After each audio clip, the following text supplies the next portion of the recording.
Hello, everyone, and welcome to Camping with Lenny. Today, we're going to be reviewing MacGregor Point Provincial Park. This episode is brought to you by me, Camping with Lenny. Help me create great content by supporting this podcast by buying me a cup of coffee at buymeacoffee.com/campinglenny. Thanks for your support.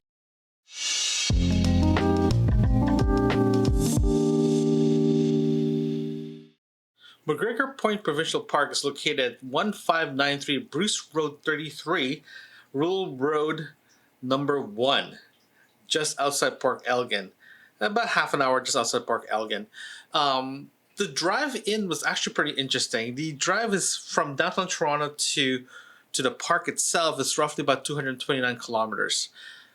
It's a good drive. It takes about 3 hour drive up there, depending on your route and all that good stuff. But if you are planning to go there, give yourself extra time. Give yourself another 30 to 45 minutes. The reason why you want to give you time to get up there because you are going to be competing with farm tractors, horse-drawn carriage, single road highways, all that stuff. So it's very tricky to get up. Not tricky, but it's just going to be time consuming to travel up there. So just be aware when you drive from Toronto, you do have the GPS or Google Maps will give you 3 different directions to get up there, but at the end of the day, you'll be going to the same road that when you get closer. So you are going to be competing the roads again with farm equipment and horse-drawn carriage. So just be aware of that as well too. Also, there's a lot of police officers do patrol that area, especially during the summer, because it's a very popular spot. Okay, what else here? And if you are planning to go there during the summer, again, you're very limited in places to get gas and places to eat. They are big towns that you are going to pass through. They'll have Tim Hortons and gas stations, all that good stuff. But if you do have a chance, go pack yourself a lunch or breakfast or snackage when you're going up there. You are going to need it. When I was driving up there for camping, it literally took me a while to find a place to stop and to grab something to eat and go to the bathroom. So it feels that 3 hour drive, it feels a lot longer because again, your speed will increase and decrease all over the place. So just make sure that you do have enough snacks, and if you get a chance to go to the bathroom halfway, go get it right away because you're gonna need it. Okay, so when I was checking into the park itself, was actually pretty simple and straightforward. When I got there, I checked in, grabbed my stuff I need. But do yourself a favor, get yourself a map. The park itself is pretty big. I purposely did not get a map to see if I can actually find my way to my campsite, but yeah, it didn't work out because the park itself is very big.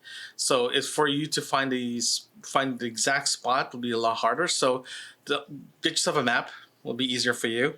Also, when you check in, the fire wood is actually just outside the main gate. So when you get there, just buy your wood right away, and it's just literally around the corner. You can park in front of it, grab your wood, and go on your merry way. Okay, so the campsite itself. My campsite was located in Algonquin Campground, campsite number 57. It is an electrical site because we went there for cold weather camping, so it is an electrical site. The rest of the site are actually closed already for the season, so there's only a very selected few sites that are actually allowed to have winter camping, and Algonquin is one of them. And the site 57 was actually pretty nice because of the electrical was just pretty close, and the washroom itself is pretty close as well too. The site itself can actually hold a maximum of 7 people, so that's actually pretty standard for provincial parks to have 6 people. The site can hold a maximum of 3 tents, tractor trailer and RV up to 9.7 meters. That's 32 feet, with a maximum 3 tent. The maximum count.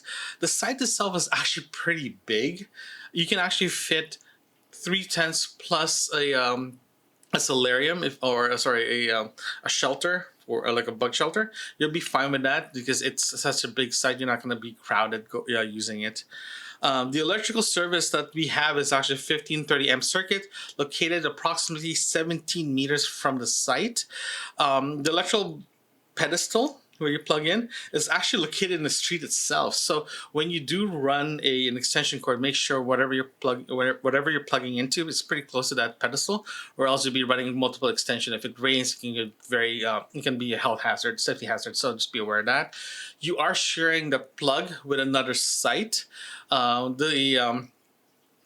they actually put the power pedestal, the electrical pedestal, is kind of weird because it's actually in the main thoroughway or the main street itself. So you do have to go through the bushes to plug in your electrical.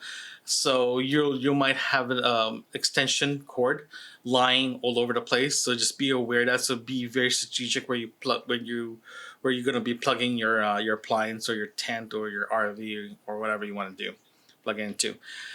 The ground cover is actually gravel, so it's very nice. So the water does drain pretty easily, but just be aware that when you're trying to stake your tent or any structure, you will hit random rocks all over the campground.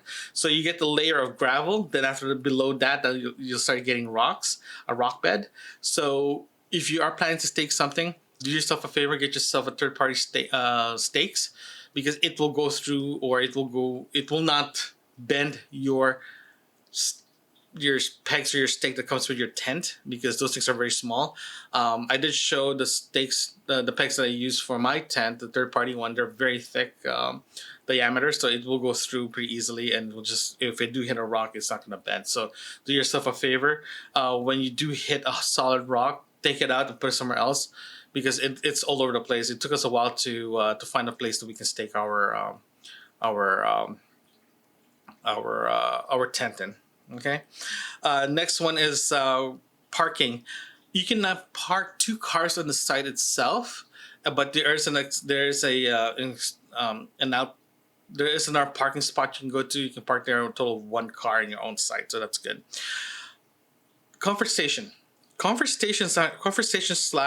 So the comfort station actually has showers and bathrooms. Just put that there.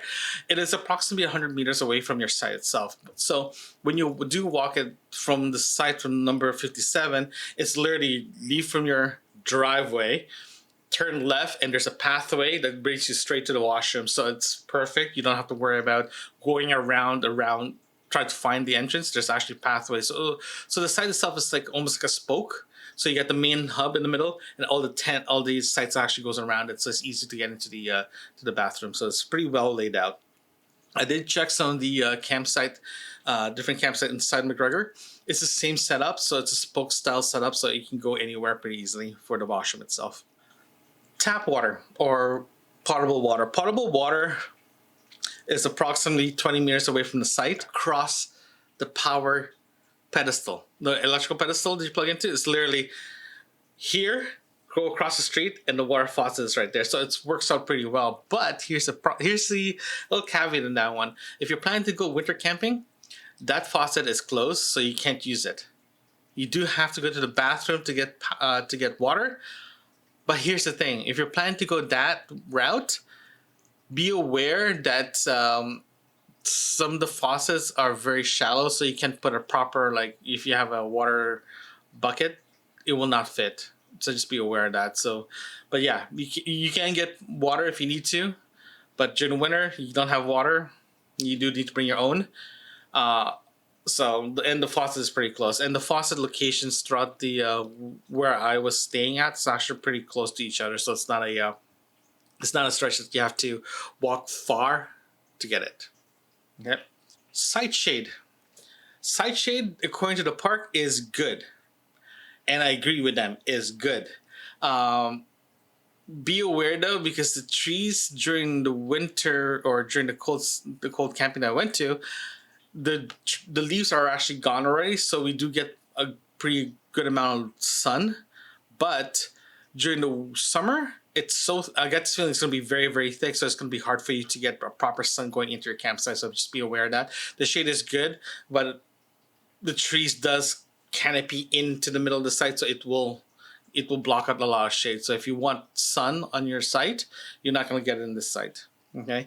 The trees does surround the site itself very well. So the quote unquote the driveway going into your site is perfect. So during the summer, you'll have that sort of like a tunnel feel to it. So you'll get your privacy from there.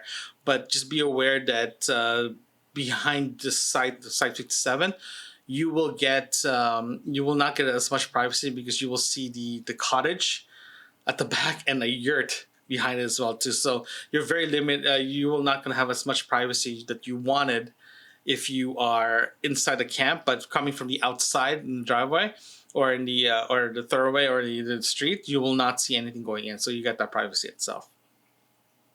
The privacy, talking about privacy here, according to the Ontario Park, privacy is ranked as average.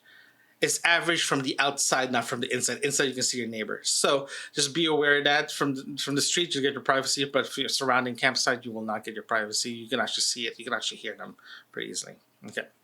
So now let's talk about pros and cons here. Let's talk about pros first. Pros, it's a great campsite, great facility, amazing hiking trails. You can walk from your campsite to the beach pretty easily. You don't have to drive there. The walk is about 10-15 minutes, depending how you're speed walking in, and if you want to see if you want to start walking around and looking, stopping, all that stuff, it'll take you 15 minutes. You can drive to the beach, but if you are planning to do that, get there early, because it's gonna get busy pretty fast. Okay, conversation is very clean. It is the older ones. I think it's one of the oldest. It hasn't been really upgraded, but it is very clean, very comfortable. It's very roomy. If you're planning to be there during the winter or during cold spells, especially during winter, it is heated. It's one of the best thing ever, because one point it was so cold, I stayed in the bathroom for a while to warm up. So it is warm. It is pretty heated, so pretty nice. Okay, now the cons. Give yourself extra time when you're traveling up there. Like I mentioned before, it is pretty. There is a lot of things. It will slow you down to get up there, so just be aware of that. So give yourself extra time. If the travel time says 2 hours, give yourself an extra half an hour to 45 minutes. Okay. Yes, and the other one as well too is the water. Like I mentioned, it is turned off during the winter. So bring your own potable water if you want to do wash up your kitchen stuff or your whatever you need to wash. There is no. Yes, sorry, I'm just reading my notes here. Yeah, the portable water is the biggest con thing. During the winter, it is they do shovel the driveway during the winter. So if you're planning to be there during winter, just be aware of that. I know some sites that gives you toboggan, so be aware, be ready. You do have to call in advance to see if the driveway is, or the street itself going to your spot shoveled if you're planning to go winter camping. So in conclusion, it is a great park. It is far. It's typical. It's a good distance and not too far. It's not too close. It's a good distance. I did check around. MacGregor Point Park, Provincial Park does get booked up faster than anything else out there. So if you're planning to go up there for a camping trip, book in advance. Don't do last minute. If you do last minute, you will not going to get a site. If you're planning to go there during winter, if you do it during the week, you will get a site. During weekends, that's going to get a little trickier. I went during Halloween weekend, and there was a lot of families bringing up their kids there doing a Halloween camping trip, last camping trip for the season. So, yeah, it's a great park. I definitely want to go back there again. I did scope out new locations for camping. I definitely want to go there closer to the beach, because the beach itself is beautiful. The beach is incredibly beautiful. I definitely want to go back there during the summer and actually spend time at closer to the water itself. Yeah. So in conclusion, 2 thumbs up, and I can't wait to go back there again. Thanks, guys. Thanks for listening. If you like what you're hearing, consider supporting this podcast by buying me a cup of coffee. Link in the description. You can also visit campingwithlenny.com. There you can find other episodes and links that can help you on your next camping adventures. Thanks again.